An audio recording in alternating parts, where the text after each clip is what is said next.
Hello, this is Richard Haynes here, in my very first video related to Cosgrove Hall's The Wind and the Willows. For those of you who don't know me, I am a stop motion animator. I worked at Cosgrove Hall between 2003 and 2008, and for those who do know me, you probably know how much I love this particular version of The Wind and the Willows. I mean, it's very difficult to explain why. I guess it's like a lot of these things, it started from childhood. I was born in 1980, so I was a child of the 80s when the series was made. I was a little too young, I guess, to appreciate it at the time, but then at some point, I guess when I was around 5 or 6 years old, my nan, it was my nan actually, who suggested to my mum the story, The Wind and the Willows. She thought I was into things that were too violent. She was referring to the A-Team and He-Man and various things like that. So my mum, I think she was virtually aware of it, but she looked into like a film version of the story of The Wind and the Willows, and she happened to find the original film, the 1983 Cosgrove Hall film, from a video rental shop in Harlow, my hometown. Obviously I was very young, but I still have a very vivid memory of just being spellbound, absolutely spellbound, the first time I saw that film. I was just really taken to the characters, the setting, the beautiful themes of the English countryside, the Edwardian period. Even at that age I just appreciated the quality. But of course that's the story itself, and I think what's very special about Cosgrove Hall's particular adaptation is the quality of the voice artists who provided the voices, the animation, the models themselves, the puppets, the props, the sets, all that detail, absolutely wonderful. The costumes, I mean, the list goes on.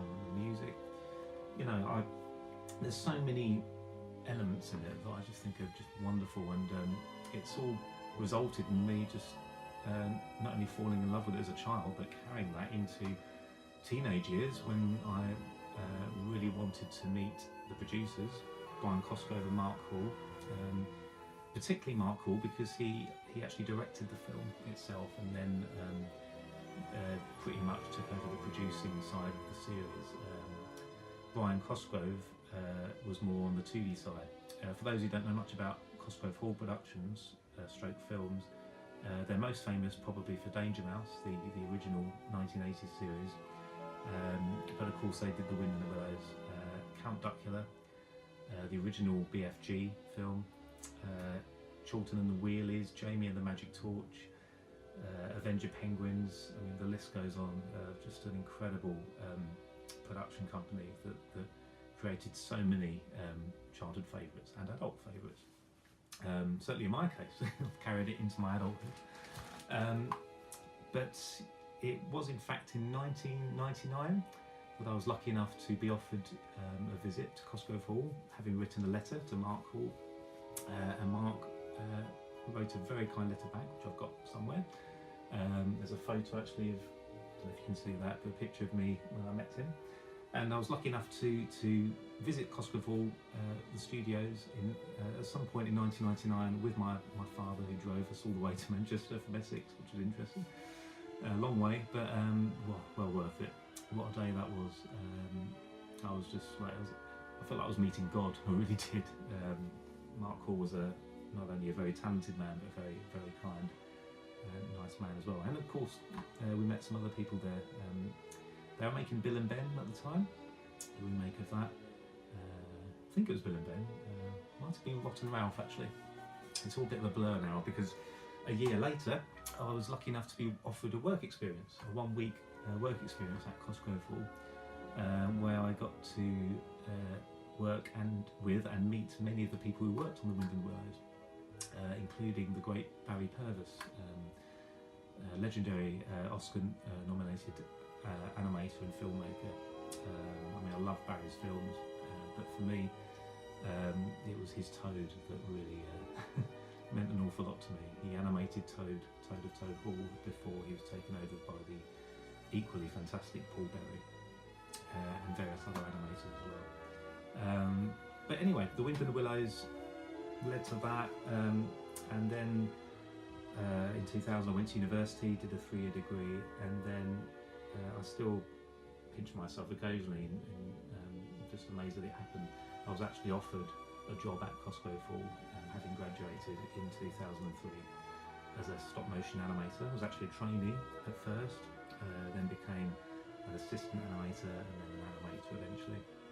And that was on the TV series Little Robots back in 2003. And of course, as they say, the rest is history.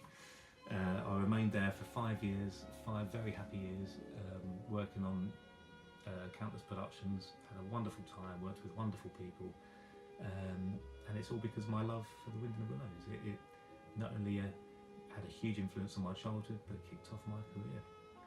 And in more recent years, I've become a collector of anything related to The Wind and the Willows. As you can see behind me, this represents quite a bit of it. Videos there, tower videos, all sorts of bits and pieces on the walls, plates and things, pictures, a cabinet full of merchandise, all sorts of bits and pieces. And this really is the first video in introducing that to you. Hopefully you are fans of The Wind and the Willows. Hopefully that's why you've found this. And it will be closely linked with the blog that I'm now doing, reviewing episodes. I'm starting with the film, I'm in the middle of that at the moment, but it's a big one to review, the original film. Obviously it's an 80-minute film. And the plan is, in spring of this year, 2019, I'm planning to review episodes week by week. And I've organised the episodes into an order that suits the year. So every episode I review will be suiting the time of year. So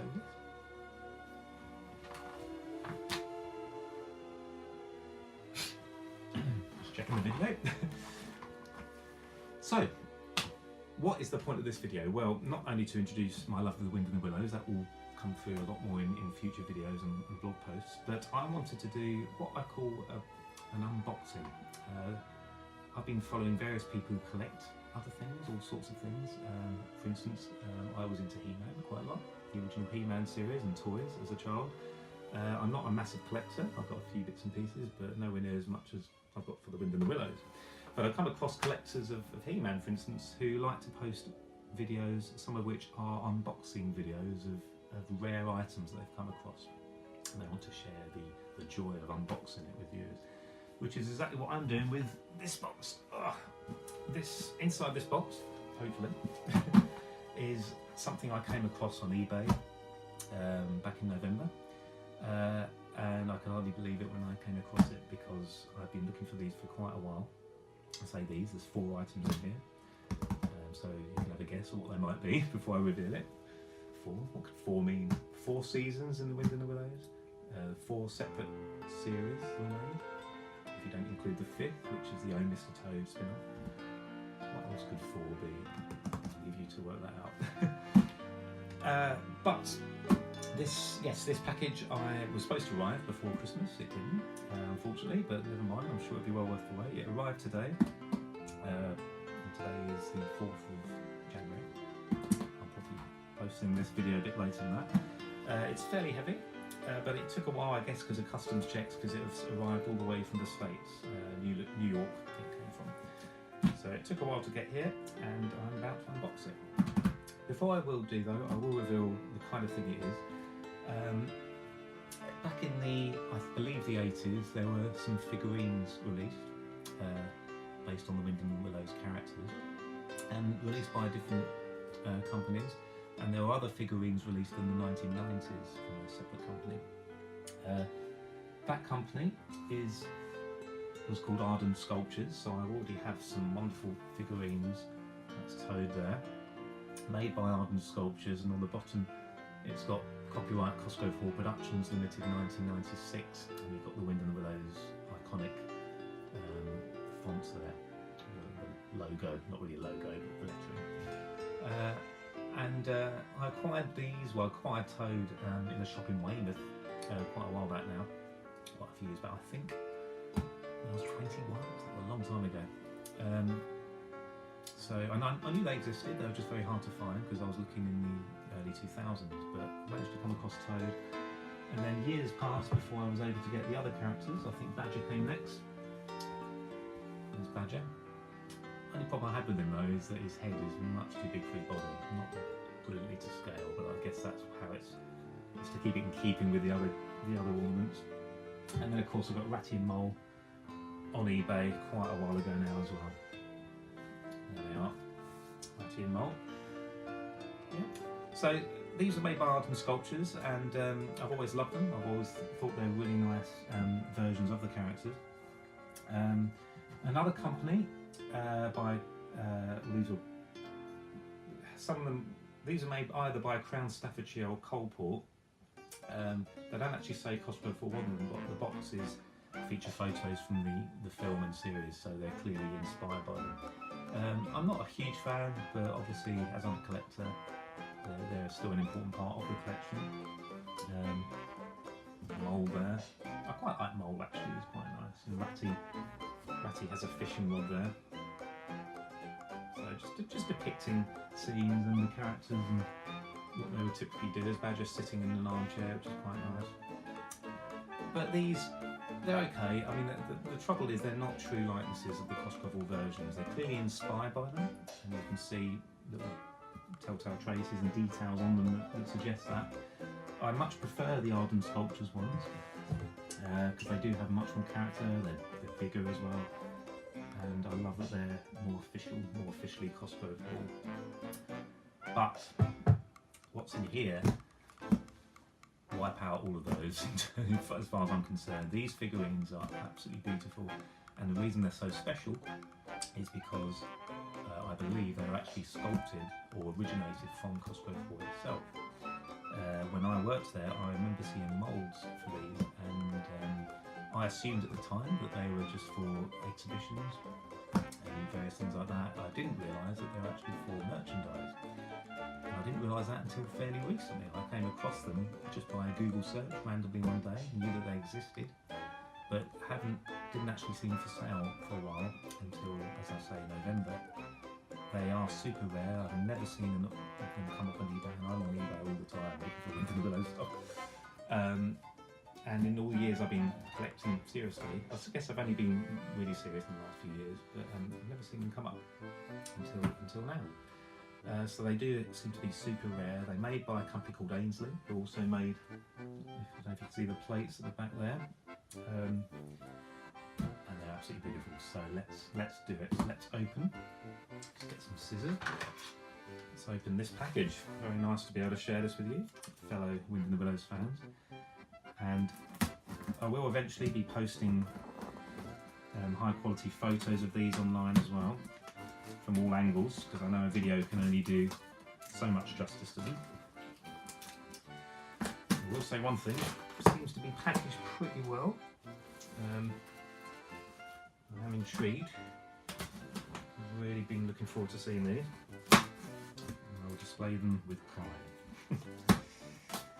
The trouble is I don't know where to put these other ones now. I do actually have duplicates. I've got another Ratty and Mole in the cabinet there of the Art Sculptures version.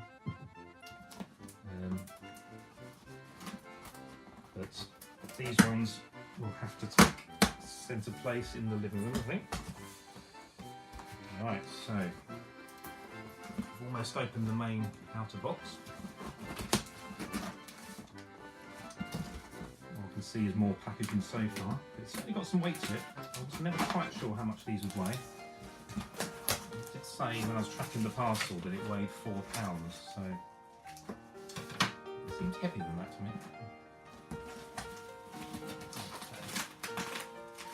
So what I've got now is a lot of foam. You can see what I'm doing. It's kind of the boring bit, but it builds anticipation. Anticipation of what we will find. Let's have a look at it.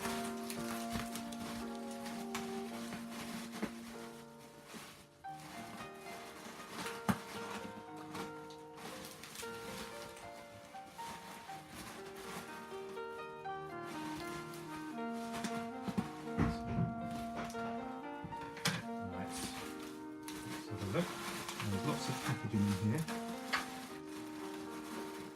think we found one of the characters, which is Mole.